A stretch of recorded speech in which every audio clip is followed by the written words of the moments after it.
So hello students, তোমাদের সবাই সেবা টিউটোরিয়াল চ্যানেলে স্বাগতম।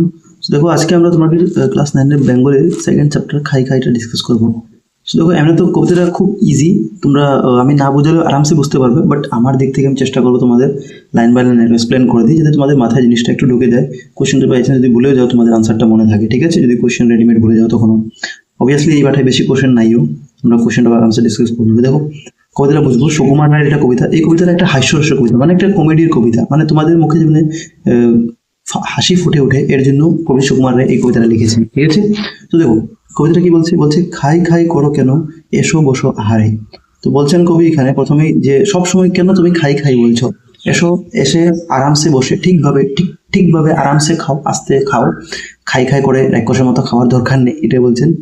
মানে কবি বলেছেন এখানে এটাই যে শুধু তোমার খেতে চাইলে সবসময় হবে না, খাই খাই বললে হয় না, ঠিকভাবে সুন্দরভাবে বসে খেতে হয়।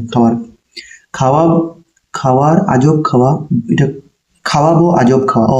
সুকুমার রায় বলছেন যে চলে আসো তুমি সুন্দরভাবে, তোমাকে আমি এমন খাওয়া খাওয়াবো তুমি যে খাওয়া কোনোদিন খেয়েছো না, তুমি বলবে খাওয়া খেয়ে একবার। তো এটাই বলছেন যে খাওয়াবো আজব খাওয়া, এমন আজব খাওয়া খাওয়াবো, ইউনিক খানি খাওয়াবো যে তুমি বলবে যে আর কি খেয়ে খাওয়ালে আমাকে। ওইটাই বলছেন যে ভুজ কয় যাহারে, মানে তোমাকে এমন খাওয়া খাওয়াবো যেটা তুমি ঘরে খাও না, সেটা ভুজ খায়। ভুজ কি হয়, মানে কারোর কোনো বার্থডে সেলিব্রেশন আছে, কারোর বিয়া শাদী আছে, এরকম বড় ধরনের ভান্ডার, তখনই আমরা ভোজ খাই, ঠিক আছে? অনেক মানুষ জমায়েত হয়, তখন আমরা ভোজ খাই। তো এরকম তোমাকে ভোজ কয়, মানে ভোজ যাকে বলে ওই খানিটাকে তোমাকে খাওয়াবো, ওইটাই বলছেন আজব খাওয়া। যত কিছু খাওয়া লেখে বাঙালির ভাষাতে। তো বলছেন যে আমরা বাঙালিরা বাংলা ভাষাতে যত কিছু ধরনের খাবার জানি, সব কিছু তোমাকে খাওয়াবো, ঠিক আছে? মানে বাঙালির খাওয়ার তো অনেক ধরনের খাদ্য আছে, সব ধরনের খাদ্য তোমাকে খাওয়াবো। বলছে জড়ো করে আনি সব, থাকো সেই আশাতে। বলছে ঠিক আছে, আমি সেই সব খাবারের নাম মানে এখানে কবি বলছেন যে আমি বিভিন্ন ধরনের খাবার দিব তোমাকে, তোমাকে একসঙ্গে জড়ো করে আনি, মানে সব জমা করে এক জায়গায় আনবো, তুমি সেই আশাতে থাকো, ঠিক আছে? মানে তুমি এখানে বসে থাকো, তুমি এই আশাটা মনে রাখে নাও, হোপ করো যে তোমার জন্য সেই সব কিছু আসবে। ডাল ভাত তরকারি ফলমূল শস্য, তো এখানে কবি নাম নিচ্ছেন যে কি কি খাবার দিবেন। তো ডাল ভাত তরকারি ফলমূল শস্য শাকসবজি সব কিছু দিবেন। আমিষ ও নিরামিষ দিবে, সঙ্গে থাকবে আমিষ আইটেম, যেমন এখানে ডাল ভাত তরকারি ফলমূল, সরি নিরামিষ, এগুলো নিরামিষ। আর আমিষ থাকবে মানে মাংস ডিম এগুলোও থাকবে তোমাদের, তো এগুলো মাছ এগুলো থাকবে। চর্ব ও চুষ্য, এখানে চর্ব মানে যেগুলো জিনিস চিবানো যায় এগুলো চর্ব বলে, আর চুষ্য মানে যেগুলো চুষতে হয়, ঠিক আছে? মানে হাড্ডি উড্ডিগুলো চুষতে হয় আর চিবাতে হয় যেগুলো জিনিস, ওইগুলো তোমাকে খাওয়াবো, ওইটাই বলছেন কবি। এরপরে রুটি লুচি ভাজা ভুজি ঢক ঝাল মিষ্টি, তো তিনি বলছেন তোমাকে রুটি আর লুচি সব ধরনের খাওয়া দিব, ভাজা ভুজি যেগুলো তেলে ভাজা হবে সেগুলো খাদ্য পাবে তুমি, ঠিক আছে? আর টক ঝাল জাতীয় মিষ্টি সব ধরনের খানি পাবে তুমি।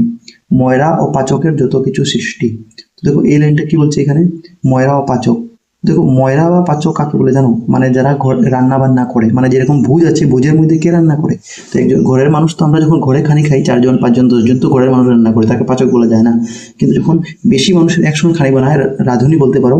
তো ওইটাকে বলছে যে ময়রা ও পাচকের যত কিছু সৃষ্টি, তো ময়রা ও পাচক যে যে জিনিস খানি বানায়, রাঁধুনি যে জিনিস খানি বানায়, সবগুলো তোমাকে খানি খাওয়াবো। সব বিদেশে, মানে যেগুলো মানুষে নিজের দেশে বা বিদেশে যে খানিগুলো খায়, সব ধরনের খানের আইটেম তোমার কাছে থাকবে, সব দিব তোমাকে খাওয়ার জন্য, তুমি সেই আশাতে থাকো। বলছে খুঁজে পেতে আনি খেতে, নয় বরং সিধেছে। এর মানে বলছেন যে আমি তো ঠিক আছে খানি তো আনবো, কিন্তু খানিটা যে আনবো যে খাবারগুলো, এগুলো এত সহজ নয়, কিন্তু এটাই বলছেন খুঁজে পেতে আনি খেতে, নয় বড় সিধে, মানে এতটা সহজ নয় যে এগুলো এত কিচ্ছু তোমার জন্য খানি আনবো, এটার জন্য আমাকে খুব কষ্ট করতে হবে, আর তোমাকেও খাবার জন্য একটু অপেক্ষা করতে হবে, খাবার পেতে কষ্ট করতে হবে। এবার বলছে জল খায় দুধ খায়, খায় যত পানি, তো তুমি জলও খাবে দুধও খাবে, আর যত লিকুইড জাতীয় পানি থাকবে পানীয় সব কিছু তোমাকে খাওয়া দিবে, মানে জুস থেকে সব কিছু। এবার বলছো জেঠা ছেলে বিড়ি খায়, তো বলছেন জেঠার ছেলে আছে, ওনার জেঠার ছেলে আছে, সে বিড়ি খায়, বলছে কান ধরে টানিও। তো মানে বলছেন যে কেউ যদি বিড়ি খায়, তোমার জেঠার ছেলে যদি বিড়ি খায়, তোমার তো তার কান ধরে তুমি তাকে শাস্তি দিও, এটাই বলছেন। খুবই মজার ছলে এগুলা বলছেন, ঠিক আছে? এখন ধরো বলছেন ফল বিনা চিড়ে দই, ফলাহার হয় তা। তো দেখো এখানে কবিতায় ফলাহার কি, এটা প্রশ্ন আছে কিন্তু। তো বলছে মানে চিড়ে দই বা ফল দিয়ে যেগুলো খানি খাওয়া হয় সেটাকে বলা হয়, মানে হালকা ধরনের খাবার আর কি, এটাকে ফলাহার বলা হয়, ঠিক আছে? জলযুগে জল খাওয়া, শুধু জল নয় তা। তো বলছেন জলযুগ বলতে তুমি খালি জল মনে করবে না, জলযুগ মানে শুধু জল খাওয়া এরকম নয়, ঠিক আছে? তো জলযুগ বলতে হালকা খাবারকে বোঝায়। এটা দেখো ব্যাং খায় ফরাসিরা। এখানে বলছেন কবি যে ফরাসি যারা মানুষ, মানে ফরাসি মানে কি, যারা ফ্রান্সে থাকে ফরাসি, তারা ব্যাং খায়। তো মনে রাখবে কে কোন জায়গায় মানুষ কি খায়, ফরাসিরা ব্যাং খায়, ঠিক আছে, খেতে নয় মন্দ। বলছেন ব্যাংও খাতে এমন খারাপ না, ঠিক আছে। বলছেন বার্মার ইয়াপ্পিতে বাপে কি গন্ধ। তো যারা বার্মাতে থাকেন, বার্মার মানুষরা কি খায়, তারা ইয়াপ্পি খায়, ঠিক আছে। তো বার্মার যেটা আছে তারা ইয়াপ্পি খায়, তো এক ধরনের বিদেশি খাদ্য হবে ওদের। এরপরে মাদ্রাজি ঝাল খেলে জ্বলে যায় কণ্ঠ। মাদ্রাজ মানে চেন্নাই আমাদের দেশের, কারণ দেশি বিদেশি সব ধরনের খাবার তিনি দিবেন বলেছিলেন। তো এগুলো ছিল বিদেশি খাবার, কারণ বার্মার খানি মানে বিদেশি কোনো দেশের, আর ফরাসি মানে বিদেশি। এখানে দেশি খাদ্য মাদ্রাজি, ঠিক আছে। মাদ্রাজ মানে চেন্নাই, আমাদের দেশের চেন্নাইয়ের কি মাদ্রাজ বলতো আগে পুরানো দিনে। তো মাদ্রাজের ঝাল খেলে, সেখানে ঝাল যদি খায় তো জ্বলে যায় কণ্ঠ, তোমার গলা একদম গলে যাবে এই ঝালটা খেলে। জাপানেতে খায় নাকি ফড়িংয়ের ঘন্ট, আর জাপানি মানুষরা ফড়িংয়ের ঘন্ট খায়, সেই খানিগুলো তুমি পাবে। আরশোলা মুখে দিয়ে সুখে পায় খায় চীনারা। তো চীনি মানুষেরা, চীনের মানুষরা কি খায়, আরশোলা খায়। দেখো এখানে যত আমিষ আর নিরামিষ খানি, আমিষ খানির কথা বলছে। কত কি যে খায় লোকে নাহি তার কিনারা। তো বলে মানুষের খাবার আর শেষ নাই, কত কি ধরনের মানুষ খানি খাচ্ছে। দেখে শুনে চেয়ে খাও, যেটা চায় রসনা। কবি বলছেন এখানে তুমি দেখে শুনে খানি খাইও কিন্তু, আর যেটা চায় রসনা মানে তোমার যেটা স্বাদ, তোমার জিহ্বা যেটা চায় সেইগুলো সব জিনিস তুমি খাইও, কিন্তু দেখে শুনে খাবে, ঠিক আছে। তারপরে দেখো তোমার যেটা স্বাদে কুলায় সেই সব জিনিস তুমি খাবে। এরপরে দেখো কবি মজার ছলে বলছেন যে তা না হলে কলা খাও, চটে কেন বসো না।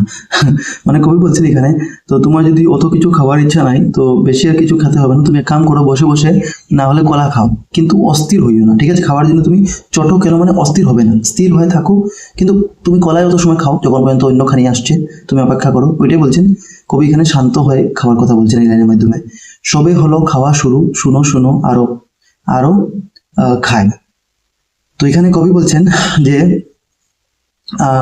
খাওয়া শব্দ, মানে কবি বলছেন এখানে যে খাওয়া তো শুরু হয়ে গেছে, ঠিক আছে। তো খাওয়া শব্দটি শুধু খাবার নয়, অনেক কাজে ব্যবহৃত হয়। এটাই বলছেন যে সবে হলো খাওয়া শুরু, শুনো শুনো আরো খায়।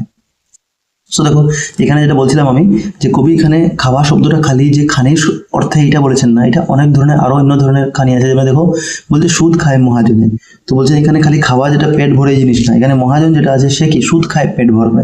তো ডাইরেক্টলি তার পেট না ভরলেও, কারণ সুদ খাচ্ছে মানে টাকা পাচ্ছে, তো টাকা দিয়ে তো জিনিস কিনবে, ইনডাইরেক্টলি সে সুদ খাচ্ছে, ঠিক আছে, মানে খানি খাচ্ছে।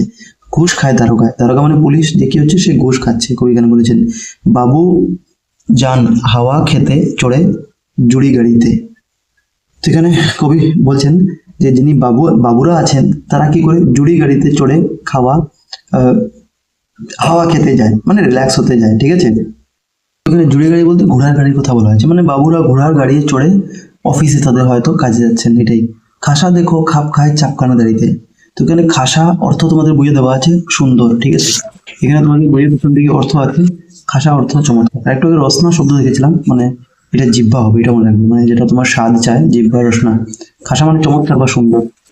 তো এখানে বলছে যে খাসা দেখো খাপ খায় চাপখানা দাড়িতে, মানে সুন্দর লাগছে ওই খাপ খায়। খাপ খায় মানে তোমাকে স্যুট করছে জিনিসটা, তুমি যদি একটা ড্রেস পরো, তোমাকে যদি তোমার সঙ্গে স্যুট করে, মানে খুব ভালো লাগে তোমাকে, শরীরে তোমার সেইটা শরীরে তোমার শোভা পায়। তো এটাই যে বাবু যাচ্ছেন তিনি ঘোড়া গাড়িতে, তিনি খাসা দেখো খুব চমৎকার তাকে দেখতে লাগছে, খাপ খায় চাপকানা দাঁড়িয়ে, আর চপকানা তার চাপ দাঁড়িয়ে আছে, এটা খুব সুন্দর লাগছে এই ড্রেসটা যখন পরে তিনি যাচ্ছেন, ঠিক আছে, কোট পরে যাচ্ছেন। তেলে জলে মিশ খায়, শুনেছো তা কেউ কি, বলছেন তেল আর জল কি কোনোদিন মিশে, তুমি কি শুনেছো, মানে এখানে ইনডাইরেক্টলি তিনি এখানে হাসি করছেন, ঠিক আছে, কমেডি করছেন যে বাবুটা দেখো তার এমনি তো তার শরীরটা দেখো আর ড্রেসটা দেখো, কিছু মানে ম্যাট খাচ্ছে না, হয়তো মোটা সোটা বাবু আছেন আর স্লিম ধরনের কাপড় পরছেন বা এরকম কিছু হবে, তার যেটা ড্রেসিং সেন্সটা তার সঙ্গে হয়তো ম্যাচ হচ্ছে না, এর জন্য এটা তিনি কমেডি সেন্সে এটা হাসি মজা করে বলেছেন, ঠিক আছে। এরপর দেখো এটাই বলছেন তেলে আর জলে কোনোদিন মিশ খায় আবার কি। তারপর দেখো যুদ্ধে যে গুলি খায় গুলিখোর সেও কি। তো যুদ্ধে কি হয়, যে গুলি খায় এই গুলিখোর তাকে বলা হয়েছে, মানে যুদ্ধে যে সৈনিক আছে সে গুলি খায়, তো এটাকে গুলিখোর বলা হয়েছে, সেও কি। ডিঙ্গি চড়ে স্রোতে পড়ে পাক খায় জেলেরা। তো জেলে মানে যারা মাছুয়ারা, যারা মাছ ধরতে যায় সমুদ্রে বা নদীর কিনারে, তারা কি হয়, তারা ছোট ছোট ডিঙ্গি বা নৌকা চড়ে স্রোতে, তো নদীর স্রোতে কি হয়, তারা পাক খায়, গোল গোল করে সেখানে পড়ে যায়, ঠিক আছে। ভয় খেয়ে খাবি খায় পাঠশালার ছেলেরা। তো পাঠশালায় যারা ছোট বাচ্চারা থাকে তাদেরকে মাস্টারমশাই কি করেন, ভয় দেখিয়ে তাদেরকে ডান্ডা দেখিয়ে ভয় খাওয়ান, ঠিক আছে। তো এটাই ভয় খেয়ে খাবি খায় পাঠশালা ছেলেরা। তো কত ধরনের খাবার আছে দেখো, বেত খেয়ে কাঁদে কেউ, কেউ শুধু গালি খায়। তো কেউ আবার মাস্টার মশাই ব্যাট দিয়ে মারেন, কেউ আবার খালি গালি খায় বকাবকি শুনে, ঠিক আছে। কেউ খায় থতমত, তাও লিখি তালিকায়। সো কেউ আবার খুব ভয়ও পায় টিচারকে, ঠিক আছে। কেউ গালি খায়, কেউ খুব ভয় পায়, তাও লিখিত তালিকায়। সব কিছু খাবার এখানে তালিকায় লিখতে হবে। তো কত কিছু খাবারের আছে এখানে তালিকা বলেছে, মানে তোমাকে একটা প্রশ্ন আছে যে এই কবিতায় কত ধরনের খাবার কথা বলেছে, তালিকা প্রস্তুত করতে। তো সেই তালিকা এই জিনিসগুলো তোমাকে বলতে হবে। আগের খানি ছিল যেগুলো, এগুলো বলতে হবে। এরপর দেখো, ভিখারিটি তাড়া খায়। তো ভিখারি যখন কারোর ঘরে ভিক্ষা আসতে হয়, তো মানুষের তাকে তাড়া দিয়ে ভাগিয়ে দেয়, ঠিক আছে। তাকে তাড়িয়ে দিয়ে এখান থেকে খেয়ে দিয়ে দেয় বা ভাগিয়ে দেয়, দুইটাই। ভিক নাহি পায়, আর তাকে ভিক্ষা পায় না, সেই জন্য তোমার ভাগিয়ে দিলে তো কেমনে ভিক্ষা পাবে। দিন আনে দিন খায়, কত লোকে হায় রে। মানে কত গরিব, দিন বলতে এখানে গরিব, ঠিক আছে। কত গরিব মানুষ আছে যারা সারাদিন সমস্ত দিন খেটে খেয়ে আর কত মানুষের হায়া খায়। মানে এই যে ভিখারি যখন ভাগালো, তখন সে তো আর কিছু পেলো না, কিন্তু মানুষের হায় খেলো। মানে মানুষের হায় বলতে জিনিসটা বুঝছো তো, মানে তাকে কি নেগেটিভ সেন্সে বললো যে তুই এখানে কি তোর কিছু খাবার নেই, তুই এখানে আসছিস, তোর হাত পা আছে। অনেকে মানুষ এরকম বলেও খেয়ে দিয়ে দেয়, তো ওইটাই তারা দিয়ে দেয়, ওইটাই। মানে কবিতায় কবি এখানে গরিব লোকের যেটা জীবন আছে সেটাকে দেখাতে চেয়েছেন এই লাইনটার মাধ্যমে। এবার দেখো, হুচটের চুট খেয়ে খোকা ধরে খান্না। তো চলতে চলতে যখন খোকা হঠাৎ করে হোঁচট খেয়ে পায়ে লেগে গেল কিছু মাটি সাটি কিছু সামনে, তখন সে কান্না কাটা শুরু করে। আমরাও এরকম কোনো সময় হয়। মা বলেন চুম খেয়ে সেরে গেছে আর না। তো মা তাকে তখন কি করেন, একটা চুমা দিয়ে কিস দিয়ে তাকে বলেন যে তোমার ব্যথাটা সরে গেছে। তো মায়ের প্রেমে বা মায়া মমত্ব বোধ দেখে বাচ্চাটা তখন চুপ হয়ে যায়, তার কান্না ওই যে চোট লাগাটা ভুলে যায় 1 সেকেন্ডের মধ্যেই। এরপর দেখো, ধমক বকুনি খেয়ে নয় যারা বাধ্য, কিল চড় লাথি ঘুষি হয় তারা খাদ্য। তো বলছে যারা ধমক বা বকবক দিলে যারা ঠিক হয় না, ঠিক আছে, মানে যারা ঠিক হয় না তাদেরকে কি হয়, কিল দিতে হয়, না হয়তো চড় মারতে হয়, না লাত মারতে হয়, ঘুষা দিয়েও তাদেরকে ঠিক করতে হয়। এগুলোকেও কিন্তু খাদ্যের তালিকায় তিনি ইনক্লুড। মানে কবি এখানে বলেছেন যে যারা কথায় শোনে না তাদেরকে শাসন দিতে হয়, ঠিক আছে। মানে যারা শাসনে শুনে না হয় তাদেরকে এইগুলো জিনিস দিতে হয়, ধমক বকুনি বা ওই যে কিল চড় লাথি। জুতো খায় গুতো খায় চাবুক যে খায় রে। এর মানে কেউ জুতো খায়, কেউ গুতো খায়, কেউ চাবুকের মার খায়, ঠিক আছে। মানে কেউ আঘাত পায় আর কি, এটাই। তবু যদি নুন খায় সেও গুণ গায় রে। তো এখানে বলছেন যে কারো লবণ খেলে তার উপকার করা উচিত। মানে তুমি যদি তোমার উপকার করেছে তো তার কিন্তু মান রাখাটা উচিত, ঠিক আছে। কারো যদি বিশ্বাস করেছে তোমার উপরে, তার উপরে তোমার সেই ভরসাটা দেখানোটা উচিত। গরমে বাতাস খাই, শীতে খাই হিমশিম। তো গরমে সবাই বাতাস জরুরত, কারণ গরম পড়লে সবকে বাতাস লাগে, ফ্যান লাগে। শীতে খাই হিমশিম। তো এখানে বলছে যে শীতে আমরা খুব কষ্ট পাই, তখন আমরা গরম কাপড় ওপর পরি, ঠিক আছে। তো এখানে কবি ঋতুর কষ্ট বুঝিয়েছেন, যে গরম আর শীতের মধ্যে বিভিন্ন ঋতুর কথা বলেছেন। পিছলে আছাড় খেয়ে মাথা করে ঝিমঝিম, মানে আঘাত খাওয়ার কথা এখানে, আঘাত খাওয়ার কথা বলেছেন কবি, যে যদি আঘাত পাওয়া যায় তো মাথাটায় ঝিমঝিম ঝিমঝিম করে। কত যে মুচড় খায় বেহালার কানটা। তো এখানে এই যে বেহালার কানটার অর্থ বোঝাচ্ছেন যে বেহালা মানে যে বাদ্যযন্ত্র বাজায়, যেমন গিটার বা তবলা, তো সেগুলো কি ডাইরেক্ট তারা বাজায় নাকি, তারা নেওয়ার পরে এটাকে এদিক ওদিক মোড়ামুড়ি করে সব ঠিক করে জায়গাতে, যাতে তালমাত্রা বাজাবার সময় একদম সঠিকভাবে বাজে, এইটাই বলছেন। তো এটাই ওই লাইনের মাধ্যমে বলছেন যে যেভাবে বাদ্যযন্ত্রকে বাজাবার আগে তাকে ঠিকঠাক করতে হয় মোড়ামুড়ি দিয়ে, এরকম আমাদেরকেও সাফল্য বা মানে সাফল্য যদি জীবনে পেতে হয়, যদি সাকসেসফুল হতে হয়, তো অনেক কষ্ট বা সাধনা বা আমাদেরকে এগুলো করতে হবে জিনিস, ঠিক আছে। অপেক্ষা করতে হবে, পেশেন্স রাখতে হবে, ধৈর্য রাখতে হবে, এগুলো জিনিস বলছেন। এবার দেখো, কানমলা খেলে তবে খুলে তার গানটা। তো যখন কানমলা দেয়, মানে বাদ্যযন্ত্রকে যখন এরকম ঘুরিয়ে পেঁচিয়ে ঠিক করা হয় তার স্ট্রিংগুলা, তখন সেটা গান বাজে সুন্দর সুরটা। মানে আমাদেরকে পরিশ্রম করতে হবে লাইফে, তখন আমরা সাকসেসফুল হব। টুল খায় ঘটি বাটি, দুল খায় কুকারা। তো কি বলছে কবি বলছেন যে যেগুলো স্থির বস্তু, যেমন বাটি সাটি যেগুলো ঘরে রাখি আমরা, ঘটি বাটি, এইগুলো আবার এদিক ওদিক লড়ছে, ঠিক আছে, এদিক লড়ছে। আর দুল খায় খোকারা, খোকারা দুলায় দুলছে, ঠিক আছে। ঘাবড়িয়ে ঘুল খায় পদে পদে বোকারা। আর যারা বোকা থাকে, আড়ুয়া মানুষ থাকে, তারা কি হয়, তাদের স্টেপে স্টেপে পদে পদে জীবনে পদে পদে কি হয়, তারা ঘুল খায়, মানে ধোকা পায়, ঠিক আছে। যদি জিনিস সুন্দরভাবে না চলে, লাইফে সুন্দরভাবে ডিসিশন না নেয় তখন। আকাশেতে কাঁদ খেয়ে গোদ খায় ঘড়িটা। তো ঘুড়ি যেটা আমরা উড়াই, এটা কি হয়, আকাশের মধ্যে কাত হয়, ঘুড়ি কাত থাকে, কাইট যেটা থাকে তোমরা জানো, এটার উপর দিয়ে কাত হয়ে কি হয়, আকাশে উড়ে, ঠিক আছে। পালোয়ান খায় দেখো ডিগবাজি 20টা, 20 মানে 20টা। তো পালোয়ান যে আছে কয়টা ডিগবাজি খায়, 20টা ডিগবাজি খায়। এখানে এটা হাস্যকর কবিতা, বুঝছো তো, এখানে কোনো পুরা সেন্সও বার হবে না 100%। এরপর দেখো, ফুটবলে ঠেলা খাই ভিড়ে খাই ধাক্কা। তো ফুটবলে কি খায়, ঠেলা খায়, কারণ ফুটবল যদি ধাক্কা না দেয় তো কেমে যাবে, ভিড়ে খাই ধাক্কা। তো ভিড়ে কি হয়, ধাক্কাতে কি হয়। কাশিতে প্রসাদ পেয়ে, এখানে বানারস উত্তরপ্রদেশের একটা শহরের নাম কাশী, বিশ্ব বিখ্যাত শহর। ঠিক আছে, প্রসাদ খেয়ে সাধু হয়ে পাক্কা। তো কাশিতে যদি কেউ প্রসাদ পেয়ে যায়, তো সেখানে যেন সে সাধুর মতো হয়ে গেছে। ঠিক আছে, মানে কাশির মধ্যে এমন শক্তি আছে। কাশী বলতে এখানে জায়গার নাম কিন্তু। ঠিক আছে, তোমরা শুনেছো বানারস, এখানে কাশী আছে, মন্দির আছে এখানে, পবিত্র মন্দির। কথা শুনো মাথা খাও, রোদ্দুরে যেও না। বলছে তুমি কথা শুনো, কারোর মাথাও খেতে পারো। মানে যখন কেউ যন্ত্রণা দেখি বলে এই আমার মাথা খাস না, ওইটাই কবি এখানে বলছেন ভাষ্যভাবে। রোদ্দুরে যেও না মানে রোদের মাঝে যাবে। কবি বলছেন যে আর যাহা খাও বাপু বিষমটি খেও না, যে তোমার যা ইচ্ছা খাও কিন্তু সেই জিনিসটা খাবে না যেটা তোমার পছন্দ নাই, বা যেটা তোমার খালে বিপদে পড়বে তুমি, সেই জিনিস কিন্তু খাবে না। এটা তিনি পরামর্শ আবার দিয়ে দিচ্ছেন। দেখো হাস্যকর থেকে, ফেল করে মুখ দিয়ে কেঁদেছিল সেবারে, মানে বলছি পরীক্ষায় ফেল করে সেবার গতবার কি করেছিল, লজ্জা পেয়েছিল, মুখ দিয়ে কেঁদেছিল। এটাই আদা নুন খেয়ে লাগো পাশ করো এবারে। বলছে গতবার তো তুমি ফেল করে কেঁদেছিলে, এবারে তুমি কি করো, আদা নুন খেও, মানে এবার চেষ্টা করো, নিশ্চয়ই পাশ করবে। আদা নুন খাওয়ার অর্থ হচ্ছে এখানে চেষ্টা করা। ঠিক আছে, এরপর দেখো বলছে ভেবা চেকা খেও নাকো যেও নাকো ভড়কে, এর মানে ভয় পেও না, ঘাবড়াবে না। ঠিক আছে, কবি বলছেন এখানে ভয় পাবে না, ঘাবড়াবে না। খাওয়া দাওয়া শেষ হলে বসে খাও খড়কে।